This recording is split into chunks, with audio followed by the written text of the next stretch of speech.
Sure, I'm Brett Rochkind. I'm a general partner at CRV. I'm basically leading their growth fund effort to invest in some of the fastest growing companies here in Silicon Valley as well as globally. Before that, I was at General Atlantic for 15 years and basically ran their Silicon Valley office and also lived in Hong Kong and New York. And before that was at Morgan Stanley, actually in New York, actually out here in Silicon Valley in the late 90s. And then my last year as the only Jewish member of the Morgan Stanley technology team, went to Israel, to Tel Aviv for a year, basically opened up Morgan Stanley's office there. If I think about it, I became very interested in technology with Netscape and the internet in the mid-90s.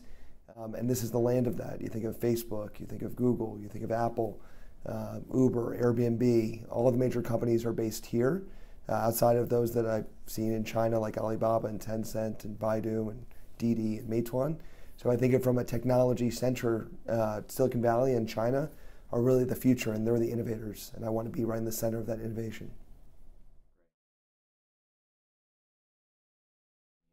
Yeah, I mean, the way my model of investing is what I describe as the 3M model. It's literally market, model, management, and actually there's a fourth M as an investor, it's called money. What does the deal look like? What kind of investment can we make? What type of ownership? What type of return? What type of risk they're taking? But in the first 3Ms, which are most important in how I think about whether it's an early or late stage company, is what is the market opportunity for the company? What is the dynamic competitively as it relates to the market? I'll literally give it a grade of A, B, or C as I assess that investment. Secondly, the model. What can the unit economics of this business look like? What kind of profit margins can they earn? How can they execute?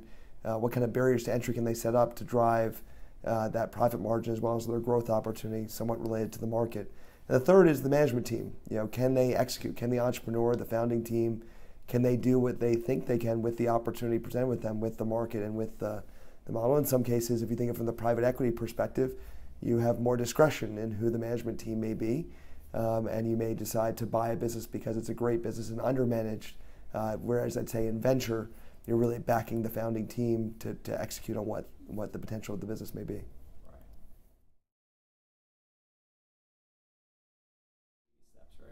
Yeah, I think it's very simple. I mean, you're going to have ups and downs as a founder, as an entrepreneur, and really, I think your North Star is going to be doing something that you're absolutely passionate about. Because unlike on the investing side and with VCs or seed investors, they have a whole portfolio of opportunities. I think as a founder, as an earlier stage, when you're involved in a company, you better love that product. It better consume you.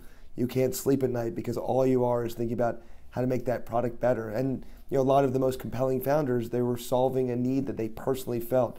Whether it be you think of like the Ring doorbell, or you think of Brian and Joe and Nate and Airbnb. They literally needed to pay the rent, and the way they did that was through renting out their apartment on Airbnb.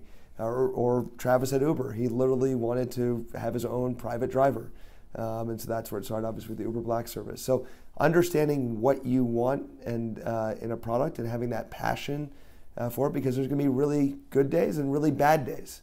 And in those bad days, the only thing that's going to guide you back to that North Star is doing what you think what really excites you. And it's not even work to you, it's what you want to do.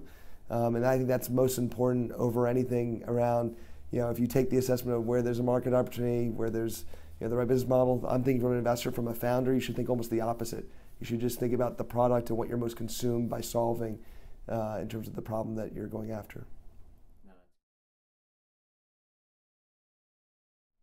Yeah, no, I mean, I loved NYU. It was really a seminal experience in my life. I grew up outside Washington, D.C., so I had some exposure to city, but New York City is a whole different game. And it really, one of the things that I really valued was getting exposed to things and really finding things I didn't really like. I was an intern during my whole time. I went to the undergraduate and graduated in 1998.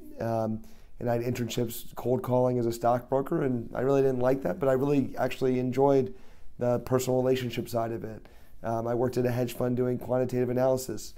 I really hated the fact that I didn't deal with a lot of people, but I liked the statistical and the modeling associated with that. And then I had a banking internship, which was really kind of the marriage of all of that. And then I ultimately went into investing. And so I think trying all those different things really enabled me to kind of craft what I wanted to be when I grow up.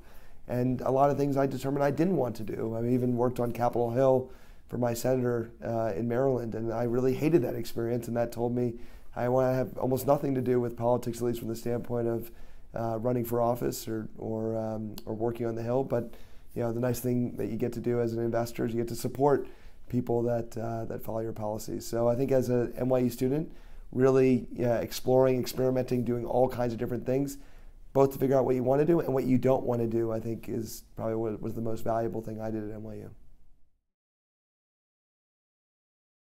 Mentor? Yeah, I would love to be. I mean, I love David, and I'm so happy for sponsorship of this program. I think it's a great experience for all of you, and I'm happy to be as helpful as I possibly can be.